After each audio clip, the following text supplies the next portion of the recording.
नमस्कार, मी विशाल परदेशी. सुप्रभात. या बुलेटिनमध्ये आपण सुरुवात करतो आता क्षणाच्या ब्रेकिंग न्यूजने. ही ब्रेकिंग न्यूजने गुजरातच्या समुद्रात मासेमारी करणाऱ्या 2 बोटी आणि त्यावरील 16 खलाशांना पाकिस्तान सैनिकांनी ताब्यात घेतल्याची माहिती समोर आली आहे. आणि या 16 खलाशांमधील 7 खलाशी हे पालघरमधले आहेत. गुजरातमधील ओखा इथली मत्स्यगंधा आणि दुसरी एक बोट मासेमारीसाठी गेली असता पाकिस्तानी सैनिकांकडून ही कारवाई करण्यात आली आहे. पाकिस्तानमधील मेरीटाईम सिक्युरिटी एजन्सीने ही कारवाई केल्याचं सांगितलं जात आहे.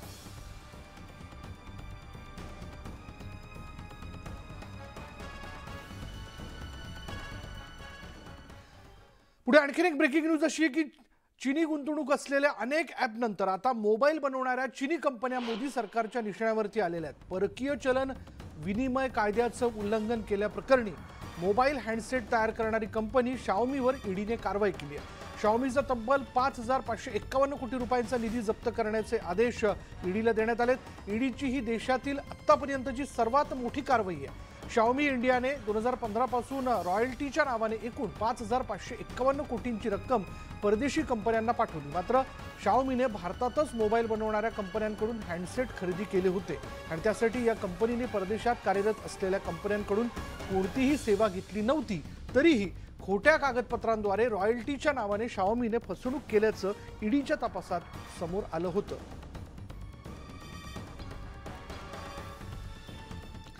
आणि आता या ब्रेकिंग न्यूज नंतर जाणून घेणार आहोत इतरही घडामोडी. अगदी झटपट सुरुवात करूयात. देवेंद्र फडणवीसांकडे प्रशिक्षण घेऊ असं वक्तव्य करणाऱ्या अजित पवारांना फडणवीसांनी प्रत्युत्तर दिले. एवढी तसदी घेण्याची गरज नाही, ऑनलाईन प्रशिक्षण सुरू करू असा टोला फडणवीसांनी लगावलाय. तसंच ज्या प्रकारे ते 5 ते 6 कारखान्यांचा कारभार सांभाळतात त्याच पद्धतीने 6 जिल्ह्यांचा कारभार सांभाळता येतो. मंत्री गुलाबराव पाटील धुळे शहर दौऱ्यावर असताना ठाकरे सेनेच्या शिवसैनिकांनी घोषणाबाजी करत 50 खोके एकदम ओके अशा आशयाचे खोके दाखवले. मंत्री गुलाबराव पाटील येण्याआधीच पोलिसांनी काही शिवसैनिकांना ताब्यात घेतलं होतं. मात्र शिवसैनिकांनी गनिमी कावा करत मंत्री पाटील यांच्या ताफ्यासमोर निदर्शनं केली. गुलाबराव पाटलांनी जर 50 खोके घेतले असतील तर चरणसिंग थापांनी काय घेतलं असा प्रश्न उपस्थित करत त्यांनी ठाकरेंकडे हिंदुत्वाचा विचार राहिला नसल्याची टीका गुलाबराव पाटील यांनी केली आहे. ते शिंदे गटाच्या शिवसेनेच्या दसरा मेळाव्याच्या तयारीसाठी धुळे जिल्हा दौऱ्यावरती आले होते. दसरा मेळाव्याच्या पार्श्वभूमीवर गुलाबराव पाटील यांनी जळगावमध्ये अजिंठा विश्रामगृहात जळगावमधील पक्षाचे प्रमुख पदाधिकारी आणि कार्यकर्त्यांसोबत नियोजन बैठक घेतली. या बैठकीत वाजत गाजत दसरा मेळाव्याला जाण्याच्या सूचना देण्यात आल्या. जिल्ह्यातून 10,000 कार्यकर्ते मुंबईला जाणार आहेत. उद्धव सेना आणि शिंदे सेना यांच्या शिवतीर्थाचा की बीकेसीचा मेळावा मोठा होणार यावरून स्पर्धा सुरू आहे. यामुळे एकमेकांवर हल्ले प्रतिहल्ले होण्याचे प्रकार वाढत असल्याची प्रतिक्रिया राष्ट्रवादी काँग्रेसचे नेते एकनाथ खडसे यांनी दिली आहे. सिंधुदुर्गमध्ये शिंदे समर्थकांकडून दसरा मेळाव्याची जय्यत तयारी सुरू आहे. शिंदे समर्थकांकडून जोरदार बॅनरबाजी करण्यात येत असून दसरा मेळाव्याला येण्याचं आवाहन करण्यात आलं.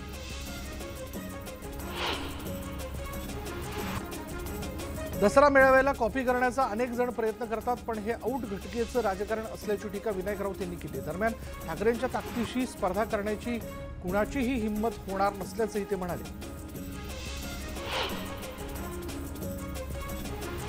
सावरगावमधील भगवान भक्तीगडावर दसरा मेळाव्याची जय्यत तयारी सुरू आहे. मेळाव्यासाठी स्टेज, रंगरंगोटी, पार्किंग आणि आसन व्यवस्थेची तयारी अंतिम टप्प्यात आली. मेळाव्यात पंकजा मुंडे काय बोलणार याकडे सर्वांचं लक्ष असेल.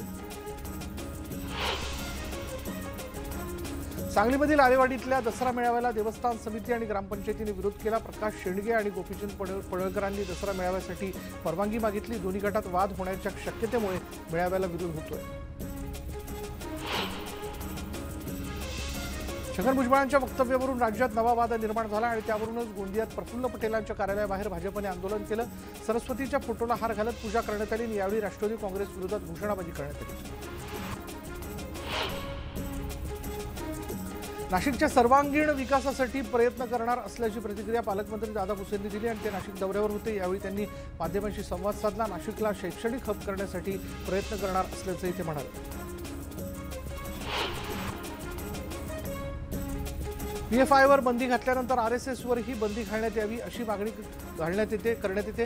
पण नाना पटोले यांनी याबाबत RSSची पाठराखण केली. RSS आतंकवादी स्वरूपाच्या कोणत्याही कारवाया करत असल्याचे अहवाल नाहीत असं म्हणत नाना पटोलेंनी RSSची पाठराखण केली.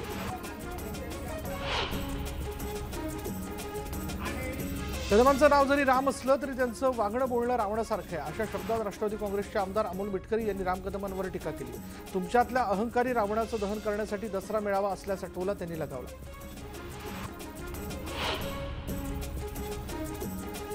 शिवसेना, राष्ट्रवादी काँग्रेस त्याचबरोबर काँग्रेस या तिन्ही पक्षांचं संख्याबळ असताना अपक्ष शंकरराव गडाख यांचा पाठिंबा का घेतला? मंत्रिपद देण्यासाठी त्यांच्याकडून किती खोके घेतले, असा सवाल पालकमंत्री संदीपान भुमरे यांनी उद्धव ठाकरे यांना केला. बनावट जात प्रमाणपत्र आरोप प्रकरणी नवनीत राणा यांना पीएमएलए कोर्टाकडून दिलासा मिळाला नाहीये. नवनीत राणांच्या अटक वॉरंटला स्टे कायम ठेवण्यात आला. या संदर्भातला पुढील निर्णय 8 ऑक्टोबरला होणार आहे.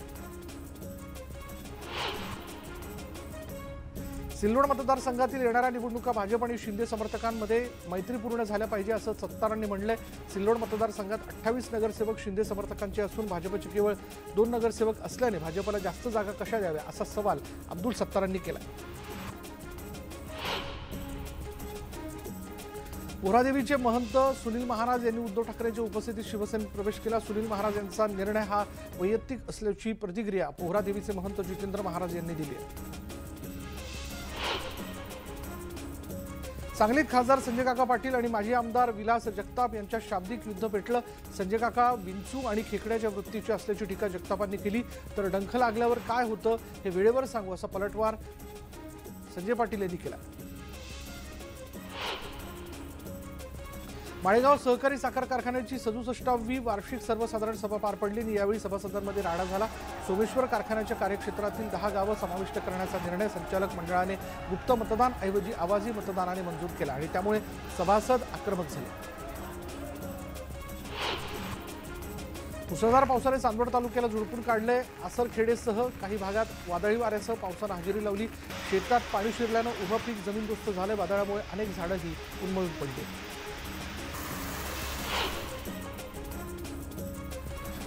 सांगलीमधील मिरजमध्ये वादळी वाऱ्यासह जोरदार पाऊस झाला. काही ठिकाणी महावितरणच्या तारा तुटल्याने वीज पुरवठा खंडित झाला.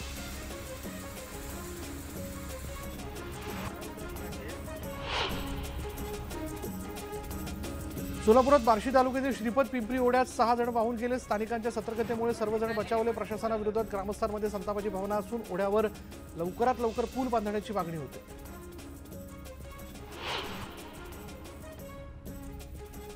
वरणगाव शहरामध्ये लंपी आजाराने बैल मरण पावला असून या आजाराचा प्रादुर्भाव वाढताना दिसतोय आणि त्यासाठी जिल्हा प्रशासनाने रिक्त आणि अतिरिक्त पशुवैद्यकीय अधिकारी कर्मचारी यांचा स्टाफ वाढवून औषध उपलब्ध करून द्यावीत. 1 लाखापर्यंत मृत गुराढोरांची नुकसान भरपाई देण्यात यावी अशी मागणी जी ती वरणगाव भाजप आणि किसान मोर्चातर्फे करण्यात आली आहे.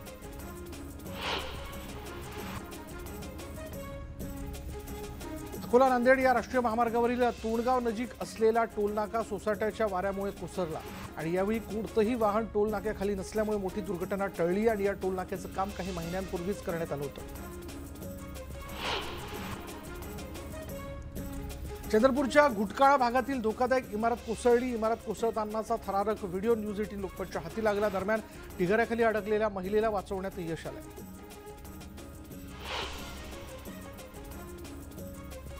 नाशिक जिल्हा परिषदेच्या मुख्य कार्यकारी अधिकारी लीना बनसोड यांची नाशिकहून ठाणे आदिवासी विभागाच्या अतिरिक्त आयुक्त पदावर बदली झाली आहे. यावेळी त्यांना निरोप देताना कार्यालयातील कर्मचारी भावूक झाल्याचं पाहायला मिळालं. तर लीना बनसोड यांनाही रडू कोसळलं. गोंदिया शहराला लागून असलेल्या कटंगी कलाया ग्रामपंचायतमध्ये तंटामुक्तीची निवडणूक सुरू असताना ग्रामपंचायत सदस्याला मारहाण झाली. प्रीतम लिल्हारे यांच्यावर गावातील काही युवकांनी हल्ला करत त्यांना मारहाण केली. पोलिसांच्या समोर त्यांना मारहाण करण्यात आली असून याचा व्हिडिओ समोर आला. सोलापुरातल्या बार्शी इथं कुसळममध्ये 2 चिमुकल्यांसह महिलेने विहिरीत उडी घेत आत्महत्या केली. या घटनेमुळे सर्वत्र हळहळ व्यक्त केली जाते. रोहिणी काशीद असं महिलेचं नाव असून त्यांनी आपल्या 2 मुलांसह त्यांच्याच शेतातील विहिरीमध्ये उडी मारून आत्महत्या केली. बीडच्या वडवणी तालुक्यातील देवडी आणि बीड परळी रोडवरील एका खानावळीच्या बाजूला सुरू असलेल्या 2 जुगार अड्ड्यांवर पोलिसांनी धाड टाकली आणि यावेळी जुगार खेळणाऱ्या 7 जणांना ताब्यात घेण्यात आलं असून त्यांच्याकडून नगदी, दुचाकी, मोबाईल तसंच इतर साहित्य जप्त करण्यात आलं. 20,000 रुपयांच्या लाच प्रकरणी मालेगाव शहर पोलीस स्टेशनचे निरीक्षक सुरेश कुमार घुसर, पोलीस नाईक आणि एका एजंटला एसीबीने अटक केली आहे. एका ड्रग्ज घेतलेल्या तरुणावर कारवाई न करण्यासाठी 20,000ची लाच मागण्यात आली होती.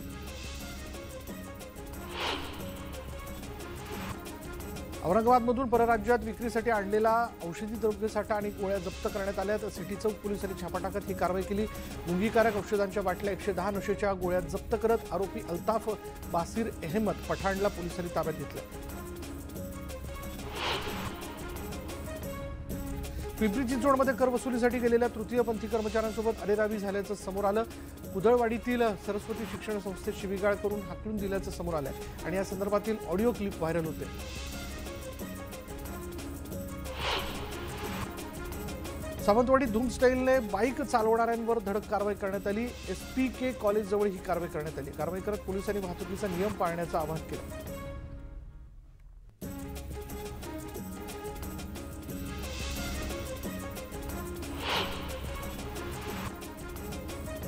खोपोलीत जखमी अवस्थेतील नागाला जीवदान देण्यात आले. सर्व मित्र अरविंद गुरव यांच्या निदर्शनास खोपोलीकरांनी जखमी नाग आणून दिला आणि त्यानंतर त्याच्यावर शस्त्रक्रिया करण्यात आली.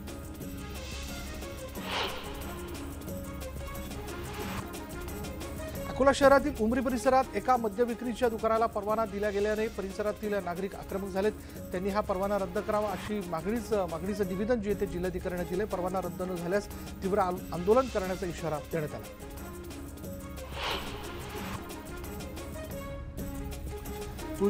उस्मानाबादमध्ये तुळजाभवानी देवीची मुरली अलंकार महापूजा मांडण्यात आली. यावेळी देवीच्या गाभाऱ्यात फुलांची आकर्षक सजावट करण्यात आली होती.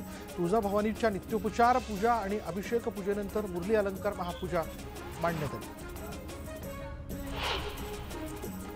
करवीर निवासिनी श्री अंबाबाईची आज गजारूढ रूपात पूजा बांधण्यात आली. 5व्या माळेला देवीच्या गजारूढ रूपाचं दर्शन घेण्यासाठी भाविकांनी गर्दी केली. नवरात्रीच्या ललिता पंचमी निमित्त श्री विठ्ठलाला सुवर्ण अलंकार आणि रुक्मिणी मातेस वनलक्ष्मी विशेष पोशाख करण्यात आलाय. रुक्मिणी मातेस फुलांची साडी परिधान केली असून नैसर्गिक स्वरूपाचे अलंकार परिधान करण्यात आले. विठू माऊलीला सुवर्ण अलंकार पोशाख करण्यात आला.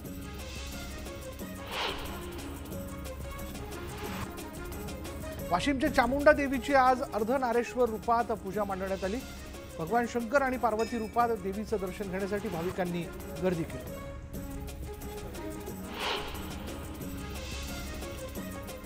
नांदेडच्या माहूरगडावर नवरात्रीनिमित्त रेणुका मातेच्या दर्शनासाठी भाविकांची मोठी गर्दी होताना दिसते. आज ललिता पंचमी निमित्त विधिवत पूजा करून रेणुका मातेची आरती करण्यात आली.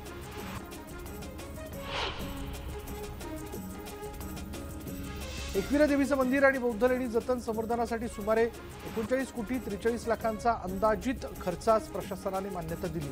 मावळचे आमदार सुनील शेळके यांनी यासाठी अनेक महिने पाठपुरावा केला होता. अखेर त्यांच्या प्रयत्नांना यश आले. महाविकास आघाडी सरकारच्या काळात महाराष्ट्रातील प्रमुख 8 मंदिरांचं जतन संवर्धन करण्यास मान्यता मिळाली आहे. कार्लागडावरील आई एकविरेच्या डोंगरावर रात्रीच्या वेळेस अंधार असल्यानं अनेक भाविकांना अडचणीचा सामना करायला लागतोय. न्यूज 18 लोकमतच्या बातमीची दखल घेऊन संयुक्त मावळ वन विभाग प्रशासन अखेर जागं झालं आणि या डोंगरावर लाईट लावण्यात आले. मर्सिडीज बेंजच्या भारतीय बनावटीच्या पहिल्या इलेक्ट्रिक कारचं अनावरण नितीन गडकरींच्या हस्ते झालं. 15 मिनिटांच्या फास्ट चार्जरच्या मदतीनं ही कार 300 किलोमीटर चालू शकते.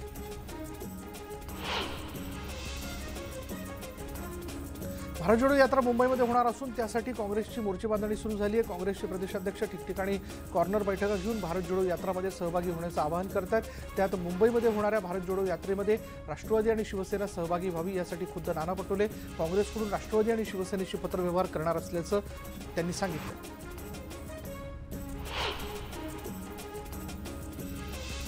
सिंधुदुर्ग जिल्ह्यात लवकरच पॅकिंग फॅक्टरी उभारणार अशी घोषणा केंद्रीय मंत्री नारायण राणे यांनी केली होती. व्होकल फॉर लोकल अंतर्गत कुडाळमध्ये उत्पादित मालाच्या प्रदर्शनाच्या उद्घाटन प्रसंगी ते बोलत होते. चित्रपटातून मत मांडण्याचा अधिकार प्रत्येकाला. अभिनेत्री राधिका आपटेने हॅशटॅग आणि बायकॉट ट्रेंडवर जोरदार हल्लाबोल केला. पिंपरी चिंचवडमधील कार्यक्रमानंतर तिने माध्यमांना प्रतिक्रिया दिली.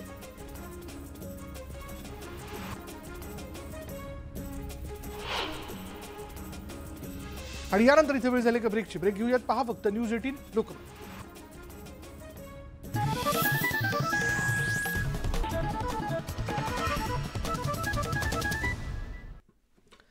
ब्रेकनंतर पाहूया सरस्वतीच्या फोटोविषयी केलेल्या वक्तव्यावर राष्ट्रवादी काँग्रेसचे नेते छगन भुजबळ ठाम आहेत. मात्र पक्षानं या प्रकरणी हात वरती केले. ते भुजबळांचं वैयक्तिक मत असल्याचं स्पष्टीकरण अजित पवारांनी दिलंय. ते सरस्वतीचा फोटो, शारदा मातेचा फोटो, जिना आम्ही कधी पाहिलं नाही, जिने आम्हाला काही शिकवलं नाही, त्याची पूजा कशासाठी करायची आहे? अजित पवारांनी त्या वक्तव्यावर झटकले हात. भुजबळांचं ते वैयक्तिक वक्तव्य आहे. छगन भुजबळांच्या वक्तव्यावरून नवा वाद. पक्षाने ती भूमिका घेतलेली नाहीये. छगन भुजबळ त्या वक्तव्यामुळे एकाकी. शाळेतील सरस्वतीच्या फोटोविषयीच्या वक्तव्यावरून राष्ट्रवादी काँग्रेसचे नेते छगन भुजबळ एकाकी पडल्याचं चित्र आहे. कारण विरोधी पक्षनेते अजित पवारांनी या प्रकरणी कानावर हात ठेवल्यात. शाळेत सरस्वतीचा फोटो लावण्याविषयी छगन भुजबळांचं ते वैयक्तिक मत असल्याचं सांगत अजित पवारांनी कानावर हात ठेवल्यात. भुजबळांचं ते वैयक्तिक वक्तव्य आहे असं पक्षाने त्या ठिकाणी सांगितलेलं आहे. प्रत्येकाला आपली आपली भूमिका मांडण्याचा अधिकार आहे, पण पक्ष त्याच्या संदर्भामध्ये पक्षाने ती भूमिका घेतलेली नाहीये. त्यांनी त्यांची भूमिका मांडलेली आहे. खरं तर हा वाद उफाळून येण्यामागं छगन भुजबळांनी गुरुवारी मुंबईत केलेलं वक्तव्य कारणीभूत ठरलेलं आहे. त्या कार्यक्रमात भुजबळांनी शाळेतील सरस्वतीच्या फोटोविषयी हे वक्तव्य केलं होतं. ते सरस्वतीचा फोटो, शारदा मातेचा फोटो, जिना आम्ही कधी पाहिलं नाही, जिने आम्हाला काही शिकवलं नाही, आणि जर असेलच शिकवलं तर फक्त 3% लोकांना शिकवलं आणि आम्हाला दूर ठेवलं, त्याची पूजा कशासाठी करायची आहे? मला काही कळतच नाही. अरे ज्यांनी तुम्हाला दिलं हे सगळी इथे आहे ते. छगन भुजबळांच्या या वक्तव्यानंतर भाजप कार्यकर्ते आक्रमक झाल्याचं पाहायला मिळालं. तसंच भुजबळांनी या प्रकरणी माफी मागावी अशी मागणी भाजपकडून करण्यात आली. एकीकडे भाजपनं आंदोलनाचा पवित्रा घेतलेला असला तरी भुजबळ मात्र आपल्या भूमिकेवर ठाम आहेत. सरस्वतीचा फोटो काढा आपण असं म्हटलं नसल्याचं स्पष्टीकरण भुजबळांनी दिलंय. एक, माझं मत मांडण्याची मला या देशामध्ये परवानगी आहे. जे काय माझं मत असेल ते. हां, आता देशाच्या विरुद्ध काय बोललो वगैरे ते तुमचं तर गोष्ट वेगळी आहे, पण माझं मत मांडण्याची मला परवानगी आहे. आणि ती माझ्या संस्थेचे जे सभासद आहेत त्यांच्यासमोर मी बोलत होतो. एकीकडे छगन भुजबळ आपल्या वक्तव्यावरती ठाम आहेत, तर दुसरीकडे राष्ट्रवादी काँग्रेसनं हात झटकल्यामुळे छगन भुजबळ एकाकी पडल्याचं चित्र आहे. Bureau report, news 18 Lokmat. यानंतर पाहूयात राजकारणामुळे अनेक राजकीय घराण्यात दुही निर्माण झाल्याचं पाहायला मिळतं. त्याला मुंडे कुटुंबही अपवाद नाही. भाजप नेत्या पंकजा मुंडे आणि राष्ट्रवादी काँग्रेसचे नेते धनंजय मुंडे यांच्यातील राजकीय संघर्ष सर्वश्रुत आहे. मात्र आता या राजकीय संघर्षाला आणखी धार येण्याची शक्यता वर्तवली जाते. बहीण भाऊ म्हणून नातं राहिलंच नाही ना. आम्ही जन्मलो आहोत ज्या घरी, ते रक्ताचे नाते संपत नसतात. राजकीय भाऊबंदकीचा नवा अंक. मी राजकारणामध्ये एकमेकाचे वैरी आहे. मला वैरी कोणी वाटत नाही राजकारणात. मुंडे विरुद्ध मुंडे राजकीय सामना. कुणाच्या वक्तव्यामुळं, कुणाच्या वागण्यामुळं काय परिणाम त्याचे होतात हे ज्याने त्यांनी आत्मपरीक्षण करावं. मी व्यक्तीच्या विचारांशी राजकारणाची तुलना करत असते. राजकारणामुळे तुटलं रक्ताचं नातं.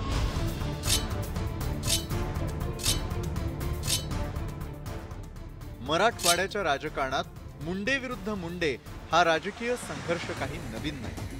2019च्या विधानसभा निवडणुकीनंतर या राजकीय संघर्षाला आणखी धार आली आहे. कारण त्यावेळी धनंजय मुंडे आणि पंकजा मुंडे या चुलत बहीण भावात झालेल्या चुरशीच्या लढतीत पंकजा मुंडेंना पराभव पत्करावा लागला होता. राजकीय भाऊबंदकीमुळे या भावंडांमध्ये अधूनमधून राजकीय संघर्ष झडत असल्याचं पाहायला मिळत आहे. नुकताच औरंगाबादमधील एका कार्यक्रमात त्याचा प्रत्यय आला. आम्ही सुद्धा बहीण भाऊ म्हणून नातं राहिलंच नाही ना. आम्ही राजकारणामध्ये एकमेकाचे वैरी आहोत. नातं संबंध हे अगोदर होतं, नात्यातून राजकारणामध्ये वैर निर्माण झालं. त्यामुळं कुणाच्या वक्तव्यामुळं, कुणाच्या वागण्यामुळं काय परिणाम त्याचे होतात हे ज्याने त्यांनी आत्मपरीक्षण करावं. धनंजय मुंडेंच्या या वक्तव्यावरती पंकजा मुंडे काय बोलणार याकडे सर्वांचं लक्ष लागलेलं होतं. मात्र त्यांनी एखाद्या मुरब्बी राजकारण्याप्रमाणे ही प्रतिक्रिया दिली आहे. मुंडे साहेब म्हणले रक्ताचे नाते कधी संपत नसतात आणि आम्ही जन्मलो आहोत ज्या घरी ते रक्ताचे नाते संपत नसतात. त्यांनी वैर जरी म्हणले तरी मी कोणाशीही वैर बाळगत नाही. माझ्यासाठी कोणी राजकीय शत्रू नाही. मी व्यक्तीच्या विचारांशी राजकारणाची तुलना करत असते त्यामुळे मला वैरी कोणी वाटत नाही राजकारणात. राजकारणातील भाऊबंदकी महाराष्ट्रासाठी नवी नाही. ठाकरेंपासून तर मुंडेंपर्यंत अनेक राजकीय घराण्यात राजकारणामुळे फाटाफूट झाल्याचं पाहायला मिळतंय. राजकीय विचारधारा वेगवेगळी असली तरी या नेत्यांनी नात्यातील जिव्हाळा कायम ठेवल्याचा आजवरचा इतिहास आहे. सुरेश जाधव, न्यूज 18 लोकमत, बीड. आणि यानंतर गावाकडच्या बातम्यांमध्ये इथेच थांबणार आहोत. पहा फक्त न्यूज 18 लोकमत.